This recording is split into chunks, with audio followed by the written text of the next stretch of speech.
I have previously done 2 things covering some aspects of anosmia, and to this extent I want to do a primarily audio only thing, just going into more detail about thought processes around not having a sense of smell.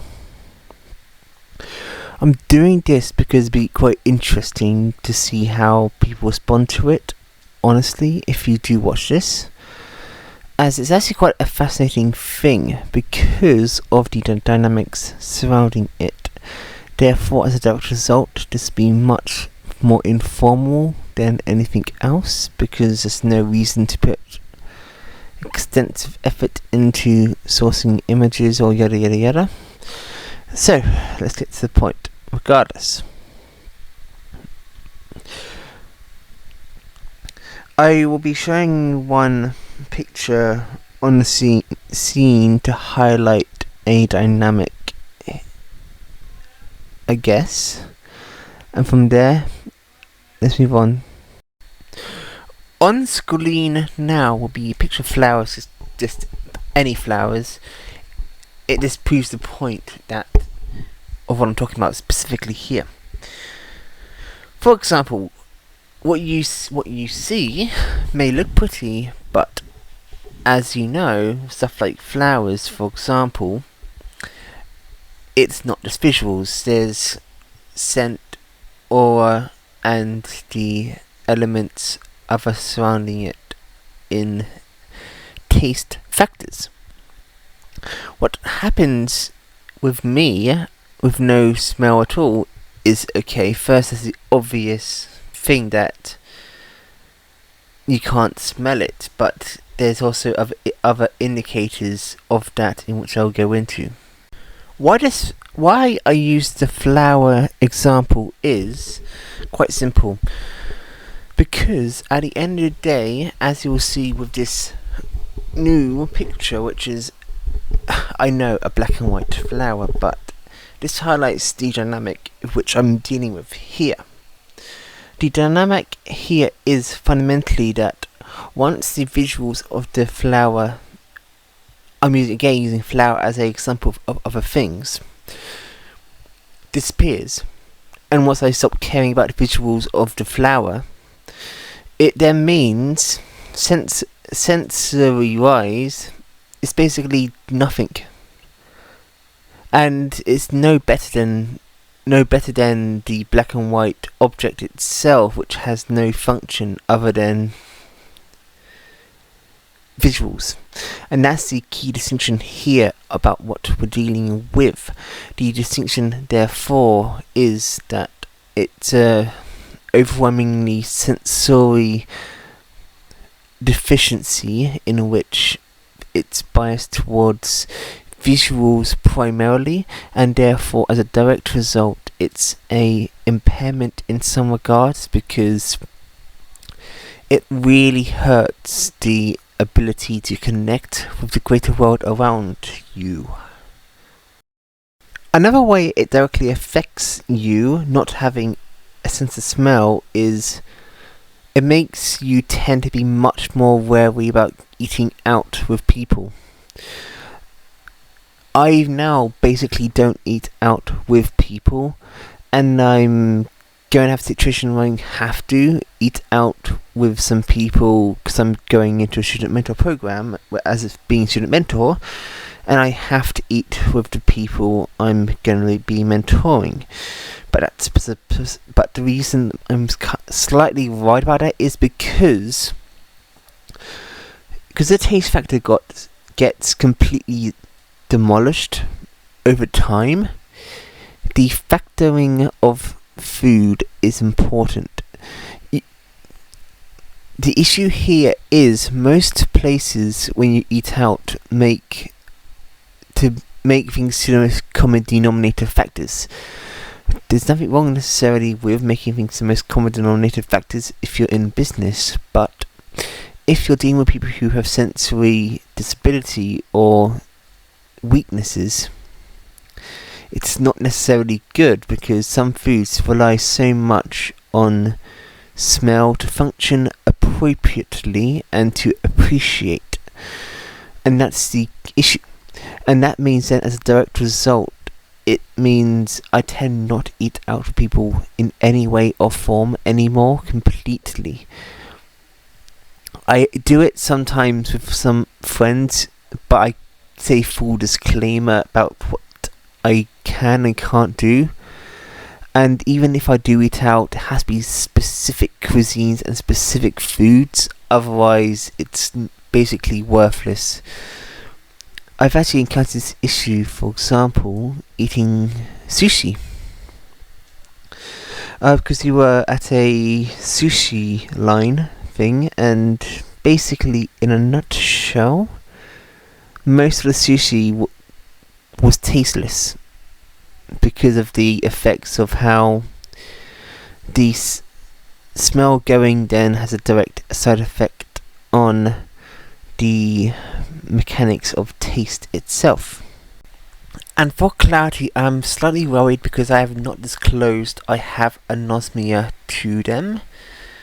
And if they ask about food quality, I can only lie and cannot tell the truth because realistically I can't guarantee any food being good quality in my eyes. Because, as I'll go into the next section, you tend to have a over-reliance on home cooking to get anything of basic minimal flavour. That then leads to the question of cooking. If eating out isn't really much of anything to be reliable anymore, what then do you do? The answer is simple. You cook yourself, or have people around you know to cater or arrange for it to a certain degree. Both has their pros and cons, and depends also entirely if you live alone or with others. Also depends on the culture around food. Like, for example, does one person cooking cook for everyone or just yourself? If this for yourself, this won't be an issue in any way or form. But if cooking for others, as in, for example, in a household, it's just been rule ever since I was a child, that the person cooking in the kitchen cooks for everyone, regardless. So basically, the exceptions of that is maybe at Christmas time, Christmas in July or whatever, in which you can share, because then it gets a bit too much in terms of dish quantities, because we make like them proper celebrations. But the point here is to say is that it depends primarily if you're alone or with others. The reasons why I say these have some negatives to it is because then it means you're dealing with two standards. Your standard and their standard. And there's no way around it which you can necessarily play along and just say it's all fine and do the same standard for everyone in all cases, which is not necessarily possible in all cases. But the point is to say that due to these sensory functions, certain things you like won't be liked by the others, certain things they like you won't like anymore. And therefore it's a complete role reversal in some regards, where the food you cook needs, of course you can get a good middle ground, and some dishes you can be completely fine, unaltered. To a good extent anyway. But in a grand scheme of things, it's a case in which, if you're dealing with someone who has completely functional taste buds, you're not necessarily going to have an easy time around it, potentially, if they do not understand anosmia. Because, for example, right, if you're a adult anosmic, it's actually not that bad, because it's as simple as adding alcohol to cooking, and that actually helps a lot, actually. But that means then everyone eating it basically has to be an adult, because yeah. The point here is to say is that habits change, and I will go into more detail about that in a second. As a direct result, pestle and mortars are the best friends you can get, potentially, because pestle and mortars can fundamentally help you in balancing flavors appropriately and also spices. So basically, marinating meat all the time, marinating stuff all the time is necessary, and the best way to get the strongest and most intense flavors is to mainly grind it by pestle and mortars. That then leads to the question of cooking then. Do you cook simple or complex? Well, that depends on the cuisine, because if it's like generally European food, simple, not good. So simple is not the best in that situation. And that is where the dynamic in play here comes, where the factors of cuisine especially kick in. For example, I won't say that's why I eat now much more Chinese food than I did beforehand, because even the most simplest of Chinese dishes themselves have much more to work with compared to European ones, which helps a lot in terms of dynamics. But as a rule of thumb, simple is not better. Simple is worse in every way. If you're anosmic, you need to eat simple sometimes for the nutritional stuff, as to keep balance. But in terms of physical flavour, the simple stuff often is tasteless itself. Those are by far the most minor aspects of this. And while they may sound severe, everything I'm going into next is the more severe implications of not having any sense of smell. And that is relating to detecting your own body odor, detecting your environment around you, checking for dangers, as well as other miscellaneous stuff. With anosmia, it also comes with the clear factor of inability to detect dangers around you, and that itself is the biggest issue. Food is whatever, you can mitigate it, because you can eat in a slightly more unhealthy way and be fine regardless. Just balance things out here and there, yada yada yada, not an issue. As for the stuff around sensory disability in general, around the flour analogy, I will go back into that later after the danger analogy, because that one is primarily a compounding issue.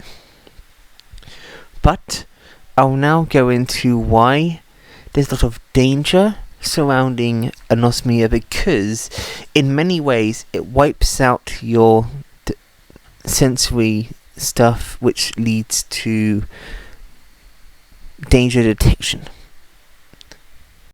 One of the primary things I have to be concerned about, and slightly does scare me, is smoke. If, for example, there was a fire, there's smoke, normally you can detect there's an issue, get out before it kills you or suffocates you, whatever. But the issue is, therefore, I only know when it's too late. I've had this happen a few times when I accidentally, of course on purpose, had smoke be there due to me just fucking up cooking for some reason. I don't know why I did, but I did. But the point was, I could not detect the smoke at all until it hits you.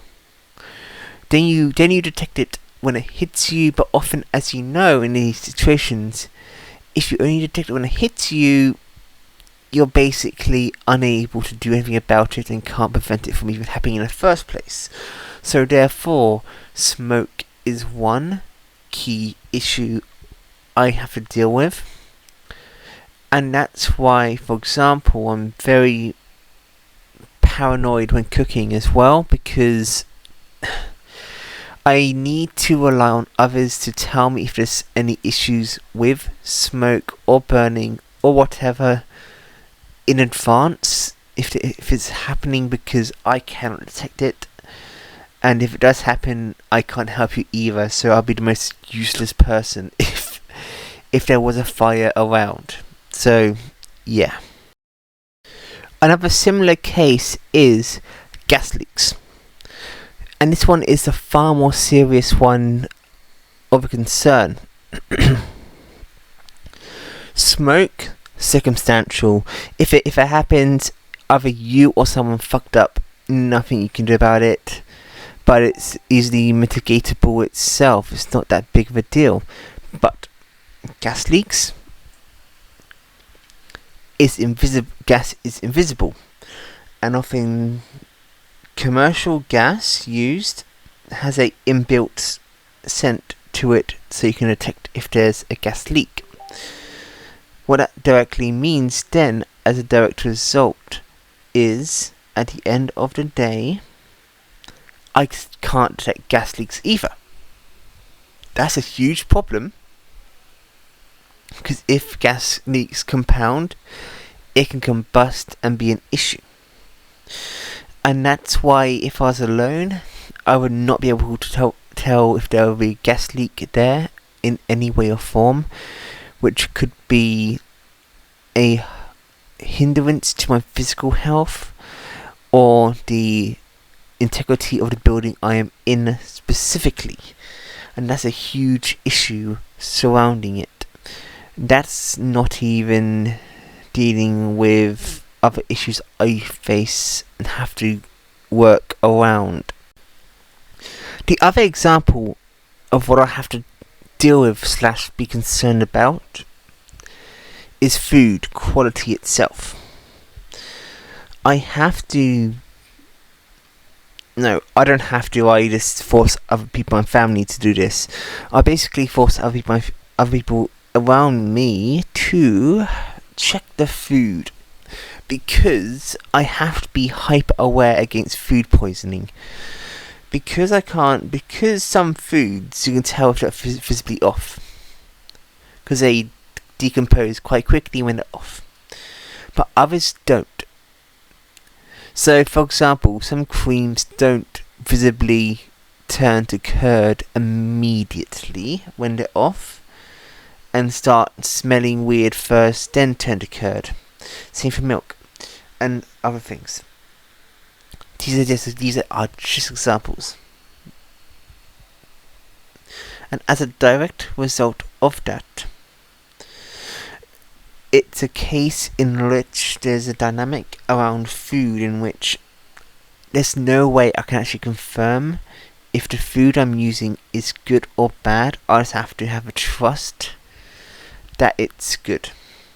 I can't actually easily confirm, aside from just tasting it, which is its own danger, because if it's actually off, it will give you a stomachache or whatever, regardless. So, there's no dynamic surrounding this, in which you have to be slightly wary of. And that is the food poisoning dynamic. Another thing that happens as well is clothes. Clothes you wear, clothes around you, and all that stuff. You have no idea also on this if the clothes you wear are clean or not, or the state of your clothes in general. And that's why, for example, that's another case in which it's a guessing game to most part, and normally it's okay. But sometimes if you lose the calculation in your head, you get told you have to put stuff away. And that causes another issue as well. which I'll go into soon, which is about things smelling in general that smell bad in a vicinity of your bedroom, let's say, which is quite common now, because, and then I have to ask the question of, well, where? The bedroom isn't enough of a parameter to do that, because if you were to say bedroom, I'll have to do a complete deep purge of the whole entire room itself to even maybe have a chance of doing it. But that's not really the dynamic in play here. So often they have to tell me specifically what exactly is the root of the core issue. Another dynamic in this play is perfumes and colognes are useless. And that's why, for example, that'd be obvious, but that's why, for example, any gifts of like scented candles, perfumes, colognes, or anything like that is a completely worthless present which has absolutely zero value, which you get no benefit out of. Another thing you cannot know what to do and when is when to shower. Of course, in some ways, because I have long hair, you know when it gets too greasy, okay, maybe then you shower, but other than that itself, there's no way to indicate when you need to shower because you can't sense body odor, even your own or others, and therefore as a direct result, hygiene can be a bit of an issue potentially here and there, depending on things. So you don't know necessarily when you have showered. I mean, of course you know, but you don't know when you need to shower. For example, sometimes you just shower for the sake of it, for miscritication, but you don't know if you actually need to or not. Half the time I need to be told I need to, because sometimes I get lazy about it and yada yada whatever. That's not necessarily my fault, but I'm on it half the time, so it's fine. It's just a hit and miss thing. If you control it well, it won't be an issue. If you don't control it well, it will be an issue, and people will have to tell you to do it, and just do it, basically. These are some examples of how to live around no sense of smell, aka anosmia. If you reach the end and you got any comments, I'll be interested to see what you think about it and how you would approach this if this happened to you. And also one thing I want to mention is I don't want sympathy or compassion necessarily. It's what it is. I can't do anything about it. But what I can do instead is just inform and to highlight the implications of it.